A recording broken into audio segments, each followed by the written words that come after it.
Hello friends, welcome to SSC coaching centre. दोस्तों, आज मैं आपके लिए रीजनिंग के इंपॉर्टेंट क्वेश्चन लेकर के आया हूं। सभी को पूरा वीडियो देखना है जिससे कि सारे कॉन्सेप्ट आपको अच्छे से समझ में आ जाए।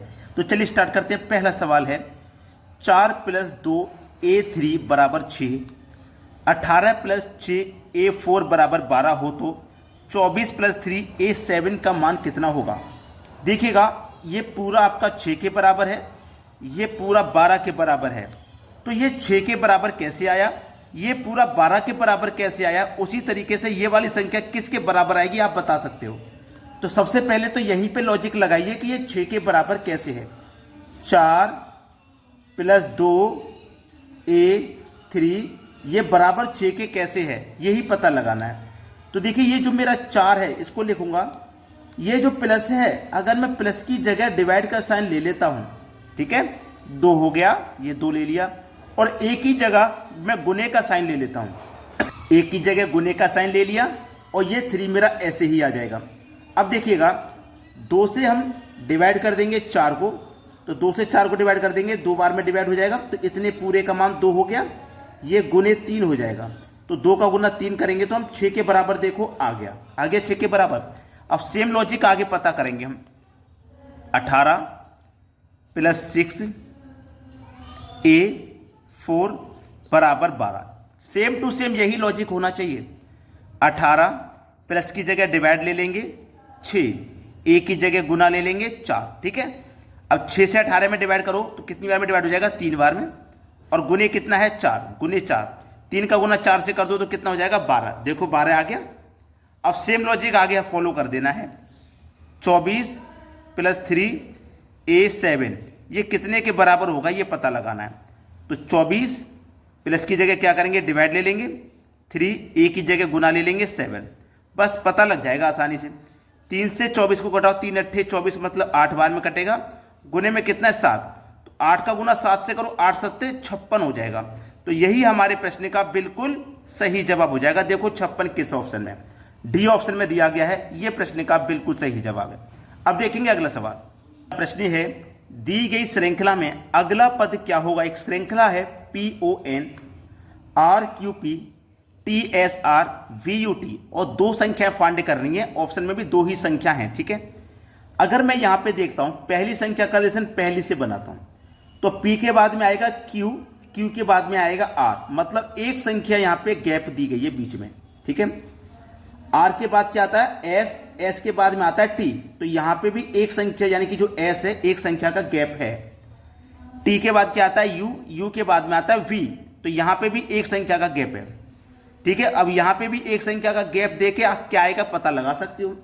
V के बाद में क्या आता है W, W के बाद में आता है X, तो यहां पे W मेरा गैप है, उसके बाद में क्या आता है X, तो यहां पे मेरा इसका मतलब X आएगा पहले। अब मुझे ऑप्शन में देख लेना है कि सबसे पहले X किस में है। सबसे पहले X मेरा D ऑप्शन में है, मुझे आगे सॉल्व करने की जरूरत नहीं है। अगर आगे हम सॉल्व करेंगे तो हमारा टाइम वेस्ट होगा, क्योंकि हमें पहले ही पता लग चुका है एक ही ऑप्शन में सबसे पहले X है, तो वही सही जवाब है। आगे करके देखना चाहते हो कर सकते हो। चलिए अब देखते हैं अगला सवाल। अगला प्रश्न है, नीचे दिए गए प्रश्न का सही बेनारेख बताओ। गाजर सब्जी भोजन, ठीक है, ये है आपका गाजर सब्जी भोजन दिया गया है। अब इन 4 ऑप्शन में से कौन सा ऑप्शन आपका बिल्कुल सही होगा।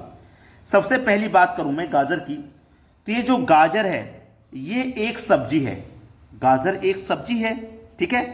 और ये जो मैं भोजन की अगर मैं बात करूं, तो जो सब्जी है वो भोजन के अंतर्गत ही आती है, ठीक है।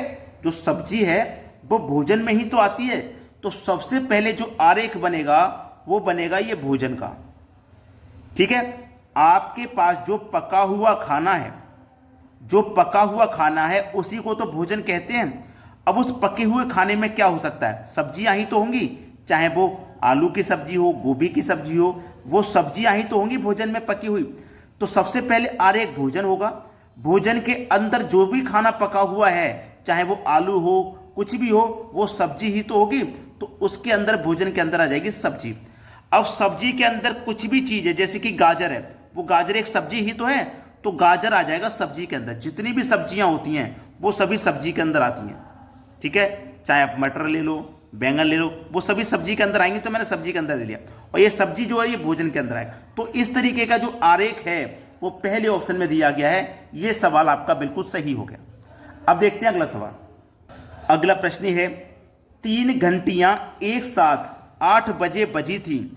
तीनों घंटियां 8, 10 एवं 20 मिनट के अंतराल पर बजती हैं, तो फिर वे सभी एक साथ कब बजेंगी?